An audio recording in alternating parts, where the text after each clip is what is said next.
कि जब कोई अपना और किसी अपने को ही बद्दुआ दे दे और वो बद्दुआ उसको लग जाए, तो ये क्या है उसके कर्मों का? बद्दुआ जो लगती नहीं है, बद्दुआ से क्या होता है, अगर वही चीज हो जाती है तो? हाँ, बद्दुआ से क्या होता है, व्यक्ति उसको दुखी देखना चाहता है, उसको परेशान देखना चाहता है, तो वह व्यक्ति ऐसे निमित्त मिला देता है, ऐसी भावनाएं कर देता है कि उसके अशुभ कर्म की उदीर्णा हो जाती है, अशुभ कर्म की उदीर्णा हो जाती है। और दुआ देता है तो शुभ कर्म की उदीर्णा हो जाती है। अब उदीर्णा कैसे हो जाएगी हमारी बद्दुआ देने से, इसका बहुत बड़ा सिद्धांत है। हम यदि भगवान में दुआ कर रहे हैं, वो कामा में पड़ा हुआ है व्यक्ति है, अब उसकी शांति धारा से क्या होगा, उसको तो होश ही नहीं है, उसको तो होश ही नहीं, वो कैसे उस पर प्रभाव पड़ेगा? नहीं, ये दुआ जो दे रहा है ना, ये उससे दुखी है और इसने भगवान की भक्ति की है, और भगवान की भक्ति करने से कुछ का पुण्य बंध हुआ, और इसका पुण्य बंध कहता है तेरा दुख दूर होना चाहिए। और इसका दुख दूर कब होगा? जब उसका दुख दूर हो, क्योंकि वो उसके दुख से दुखी है।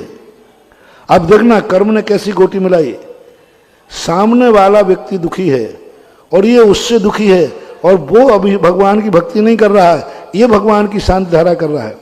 अब शांति धारा का पुण्य बंध किससे मिलेगा? जिसने शांति धारा की है। तो अब उसका दुख कब मिटेगा? अब शांति धारा दुख मिटाएगी, उसका दुख जब मिटेगा जब उसका दुख मिटे। तो इसका जो पुण्य है, इसका पुण्य इसको सुखी करने के लिए उसके सुख की उदीर्णा कर देगी और वो सुखी हो जाएगा, ये सुखी हो गया शांति। ये है लॉजिक। नमस्ते गुरुदेव, नमस्ते। इसी प्रकार दुख में लगाना। अब इसने जाकर के पुण्य किया, दुआ माला फेरी, बद्दुआ दी, शांति रखी, हे भगवान उसका केस हार जाए, उसको बद्दुआ दी। अब उसको तो खबर ही नहीं है, अब बद्दुआ कैसे चली जाएगी? तो इसने पुण्य कमाया है। अब इसका पुण्य कब, इसको सुख कब मिलेगा? जब वो हारेगा। इसको सुख कब मिलेगा? जब वो हारेगा। तो कर्म कहता है इसने पुण्य कमाया है, इसको सुखी करना है तो उसको दुखी करना पड़ेगा, तभी ये सुखी होगा। ये है कर्म का सिद्धांत, दुआ का और बद्दुआ का।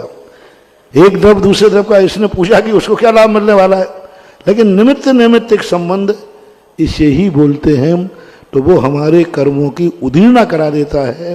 बद्दुआ देने वाला कराई उसने अपने की है, लेकिन उसने इतना पुण्य कमा लिया कि उसको सुखी करने के लिए इसको दुखी करना पड़ेगा। ऐसी बात हो जाती है। जैसे अभी चुनाव में है ना, अच्छे व्यक्ति को पीछे कर देंगे। अब जिसने डोनेशन दे दिया उसको टिकट मिल गया। अब इसके दुख की उदीर्णा किसने करा दी? उसके सुख की उदीर्णा।